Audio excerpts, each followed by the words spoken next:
People అందరూ ఎలా ఉన్నారు? నేనైతే చాలా బాగున్నాను. క్రిస్మస్ ఇంకా న్యూ ఇయర్ అయితే వచ్చేస్తుంది కదా. సో ఇంట్లోనే కేక్ ఎలా బేక్ చేయాలో చూపించేస్తాను అనమాట. సో అది కూడా చాలా హెల్దీ వర్జన్ అనమాట. ఈరోజు మనము బనానా వాల్నట్ కేక్ అయితే చేసేసుకుందాము. అన్నీ మన ఇంట్లో ఉన్న ఇంగ్రీడియంట్స్తోనే చేసేసుకోవచ్చు అనమాట. చాలా సింపుల్గా ఉంటుంది. సో ఇప్పుడైతే ప్రొసీజర్లోకి వెళ్ళిపోదాము.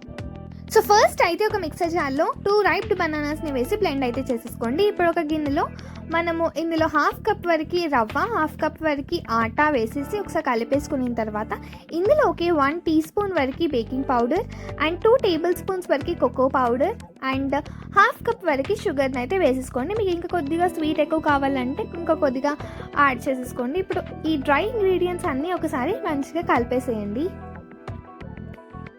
ఇప్పుడు మనం ఇందులోకి బ్లెండ్ చేసుకున్న బనానా మిక్స్చర్ని కూడా ఇందులో యాడ్ చేసేసుకొని నీట్గా కలిపేసుకోవాలన్నమాట. ఒకసారి మొత్తం కలిపేసిన తర్వాత ఇందులో మొత్తం 1/2 కప్ వరకు మిల్క్ అయితే పడుతుంది.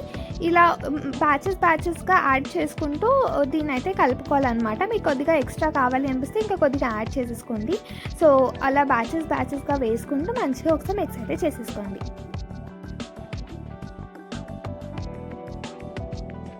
ఇలా కలుపుతుంటేనే చాలా మంచి స్మెల్ అయితే వస్తూ ఉంటుంది అనమాట.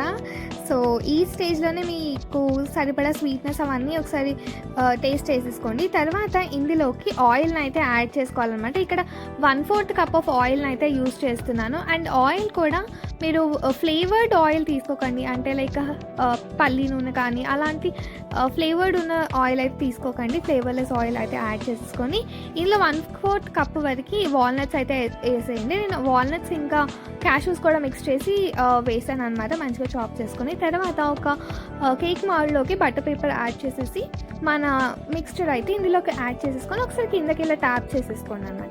తర్వాత దీనిపై నుంచి మళ్ళీ చాప్డ్ క్యాషూస్ ఇంకా ఆల్మండ్స్ కూడా యాడ్ చేశాను నేను. సో మీకు ఎలా కావాలంటే అలా టాపింగ్స్ అయితే చేసేసుకోండి. తర్వాత ఇంకా బేక్ చేసేసుకోవడమే. చూసారా ఎంత మంచి క్రాక్ అయితే వచ్చేసిందో పైన. సో దీన్ని అయితే ఫ్లిప్ చేసి చూపిస్తాను చూడండి.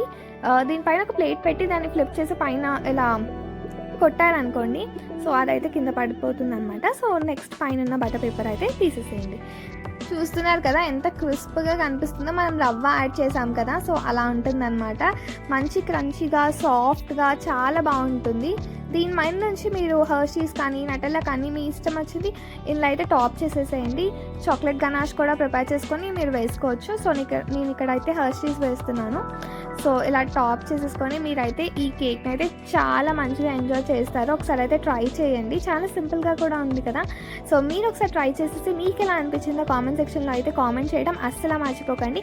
అండ్ నేనైతే మంచి మంచి రెసిపీస్తో మీ ముందుకు వచ్చేస్తాను. అంటిల్ దెన్ మా ఛానల్ మీద అయితే ఒక కన్నేసి ఉంచండి అండ్ లైక్ చేయండి, షేర్ చేయండి, సబ్స్క్రైబ్ కూడా చేసుకోవడం అస్సలు మర్చిపోకండి. And I will see you guys in the next video. Until then keep watching my videos. Bye.